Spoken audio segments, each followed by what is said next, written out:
Hello বন্ধুরা, আমি দীপ আর তোমরা শুনছো ভূতবং, ভূতের রাজ্যে সকলকে স্বাগত। বন্ধুরা, আজকে তোমরা অনেক দিন পর একটা অ্যাম্বুলেন্সের ঘটনা শুনতে চলেছ। ঘটনাটি শেয়ার করেছে কৃষ্ণ পাল, হুগলির শেওড়াফুলি থেকে। ঘটনাটি শোনার আগে বন্ধুরা, তোমরা যারা এখনও পর্যন্ত ভূতবং চ্যানেলটিকে সাবস্ক্রাইব করোনি তারা সাবস্ক্রাইব করে দাও, আর যত পারো বন্ধুবান্ধব ফ্যামিলি মেম্বারদের কাছে ভূতবংয়ের ঘটনা শেয়ার করে দাও। তাহলে চলো বন্ধুরা, আর কথা বাড়াচ্ছি না, কানে হেডফোন গুঁজে নাও। চলো আজকের মূল ঘটনায় আসা যাক। দীপ, আমি কৃষ্ণ পাল, হুগলির শেওড়াফুলি থেকে বলছি।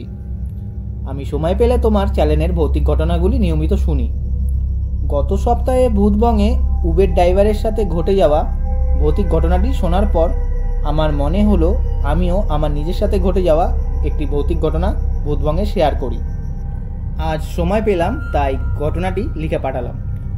ঘটনাটি ঘটে আজ থেকে 7-8 বছর আগে। আমি যখন অ্যাম্বুলেন্স চালাতাম।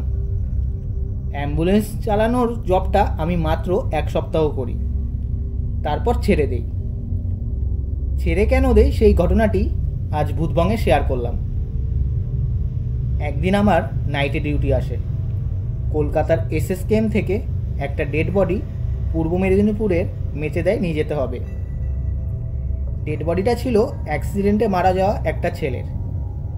সেই দিনই ছেলেটা অ্যাক্সিডেন্ট হয়ে হসপিটালে ভর্তি হয়। রাত 9টা নাগাদ ছেলেটার ডেড বডি অ্যাম্বুলেন্সে তোলা হয়। অ্যাম্বুলেন্সে আমার সাথে সেই ডেড বডির একজন রিলেটিভ বসে। অ্যাম্বুলেন্স SSKM থেকে রওনা হতে হতে ওই 9:15-20 হয়ে যায়। এই প্রথমবার কোনো ডেড বডি আমি নিয়ে যাচ্ছিলাম। এর আগে কোনো ডেড বডি নিয়ে যাইনি, শুধু পেশেন্টই নিয়ে গেছি। একটা ডেড বডি নিয়ে যাচ্ছি, আমার তো খুবই ভয় লাগছিল, কিন্তু নিজের মনকে বোঝাই কাজের সূত্রে এইসব করতেই হবে, তাই এইসব মানিয়ে নিতে হবে। প্রথম আধা ঘন্টা কোনো কিছু হয়নি, তারপর থেকে যত অস্বাভাবিক জিনিস শুরু হয়। অ্যাম্বুলেন্সের পেছন দিয়ে স্ট্রেচারের ধুরুস ধারুস আওয়াজ, এবড়ো খেবড়ো রাস্তা, তাই মনে হয় অমন হচ্ছিল। ডেড বডির সাথে যে ফ্যামিলি মেম্বারটা আমার সামনে বসেছিল সে বলে, ভাই গাড়িটা দাঁড় করাও। এমনি তো রাস্তা ভালো না, তার মধ্যে বডিটা এমন বাড়ি খেতে খেতে যাবে, তো এক কাজ করি, আমি পেছনে গিয়ে বসি, স্ট্রেচারটা ধরে রাখতে পারবো। আমি বলি আচ্ছা তাহলে পেছনে যান। তারপর স্বাভাবিকভাবেই চালিয়ে যাচ্ছিলাম, আর মনে মনে ভাবছিলাম, বাবা লোকটা একা একা মরাটার কাছে কি করে বসে আছে, আমি হলেও তো পারতাম না। এই ভাবতে ভাবতে হঠাৎ ওই লোকটা পেছন দিয়ে ডেকে ওঠে, ভাই গাড়িটা থামাও, গাড়িটা থামাও। আমি ভাবলাম আবার কি হলো রে, আমি গাড়িটা থামাই। লোকটা আমার কাছে এসে বলে, ভাই আমি সামনে বসেই যাব।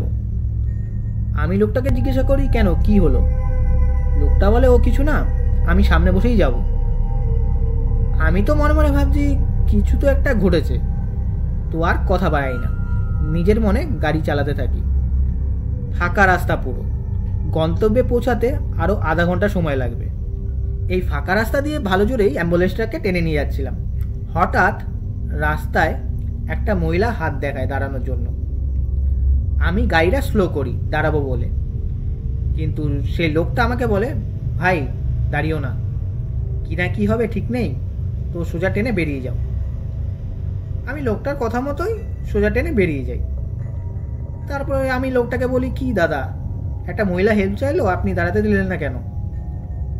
লোকটা বলে, একটা কথা ভেবে দেখো তো, এই ফাঁকা রাস্তায় এত রাতে একটা মহিলা আসবে কি করে? আশেপাশে তো কোনো জনবসতিও নেই। আমি চিন্তা করি, হ্যাঁ ঠিকই তো। আমি লোকটাকে বলি, তাহলে এটা কি ভূত ছিল নাকি?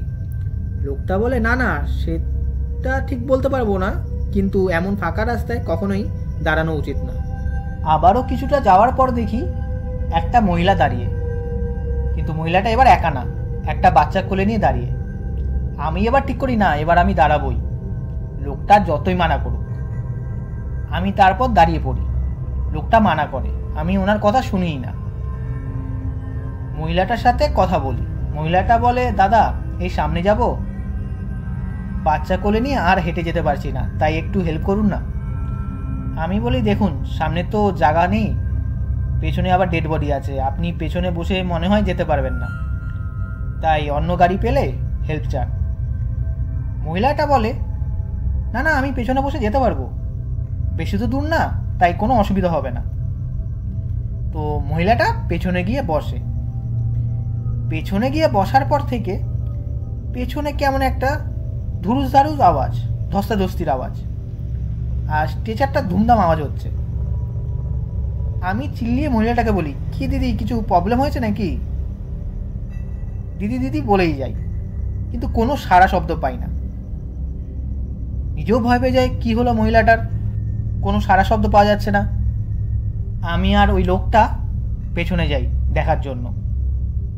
অ্যাম্বুলেন্সের দরজাটা যেই খুলি, দেখে নিজের চোখকে বিশ্বাস করতে পারছিলাম না। দেখি মহিলাটা নেই, আর সবচেয়ে ভয়ানক ব্যাপার, ডেড বডিটার একটা পা নেই, রক্তে ভেসে গেছে।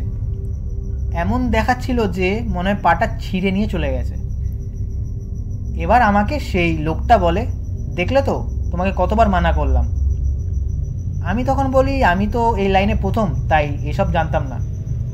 যাই হোক, শেষ পর্যন্ত আমরা সেই ডেড বডিটা বাড়ি পৌঁছাই। বাড়ি পৌঁছানোর পর সেই লোকটা আমাকে জিজ্ঞাসা করে, ভাই আমি কেন পেছন থেকে আবার সামনে এলাম, বুঝতে পেরেছিলে? আমি জিজ্ঞাসা করি, কেন, কিছু ঘটেছিল? লোকটা বলে, আমি যখন পেছনে বসেছিলাম তখন হঠাৎ ডেড বডিটা উঠে বসে। আর যতই রিলেটিভ হোক না কেন, একটা মৃতদেহ যদি এমন উঠে বসে, কার না ভয় লাগবে? তাই আমি বাধ্য হয়ে আবার তোমার সামনে গিয়েই বসছিলাম। আমি তো এসব কথা শুনে আরও ভয় পেয়ে যাই। লোকটা বুঝতে পারে যে আমি খুব ভয় পেয়ে আছি। লোকটা বলে, ভাই তুমি আজ ব্যাক করো না, আমাদের বাড়িতে থেকে যাও, কাল সকাল হলে বেরিয়ে পড়ো। আমি বলি, না না, কোনো প্রবলেম হবে না, আমি যেতে পারবো। আর মনে মনে ভয় পাচ্ছিলাম ঠিকই, কিন্তু একটা মরা বাড়িতে রাত কাটাবো কি করে? এমনিতেই অ্যাক্সিডেন্ট হয়ে মরেছে, সেই বাড়ির অবস্থা এখন ভালো না। তাই আমি আবার রওনা হই। ফেরার সময় একা একা ফিরছিলাম। তখন একা একা হলে যেটা হয়, সব কথাগুলো মনে পড়ছে, আরও ভয় পাচ্ছি, মানে মাথায় একই ঘটনা আমার চিন্তা হচ্ছিল। কিন্তু প্রথমে কোনো অস্বাভাবিক জিনিস ঘটেনি আমার সাথে। কিন্তু মহিলাটাকে যে জায়গা থেকে তুলেছিলাম, সেই জায়গা দিয়ে যাওয়ার সময় দেখি একটা মহিলা রাস্তার ধারে বসে বসে মাংসের পিণ্ডের মতো কি যেন একটা খাচ্ছে। আমি ওই দেখে জোরে টান মারি আর ওইখান দিয়ে বেরিয়ে যাই।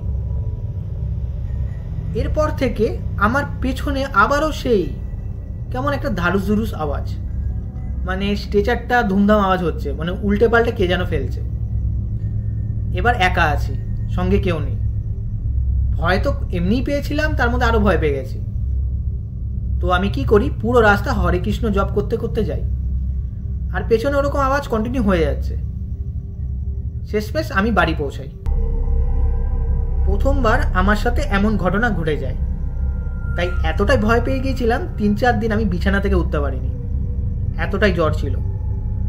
তারপরে আমাকে আমাদের এলাকার একটা মন্দিরে নিয়ে যাওয়া হয়, সেখানে অনেক ঝাড়ানো হয়, অনেক কিছু করা হয়, তারপরে আমি স্বাভাবিক হই, আর আমি সেই জবটা ছেড়ে দিই। দীপ, এই ছিল ঘটনা। ঘটনাটা যদি ভালো লেগে থাকে তাহলে ভূতবাঙে পড়ে শুনিও। আর ঘটনাটা আমি গুছিয়ে লিখতে পারিনি, তো তুমি একটু গুছিয়ে নিয়ে ভূতবাঙে পড়ে শুনিও। তাহলে বন্ধুরা, আজকের এই ঘটনাটা কেমন লাগলো কমেন্ট করে জানিও, আর লাইক করে দিও। আর বন্ধুরা, তোমরা যদি ভূতবাঙে ঘটনা পাঠাতে চাও তাহলে আমাদের ভূতবংয়ের ইমেল আইডি bhutbongofficial@gmail.com পাঠিয়ে দিও। তাহলে বন্ধুরা, আজকের জন্য এটুকুই, টাটা বাই।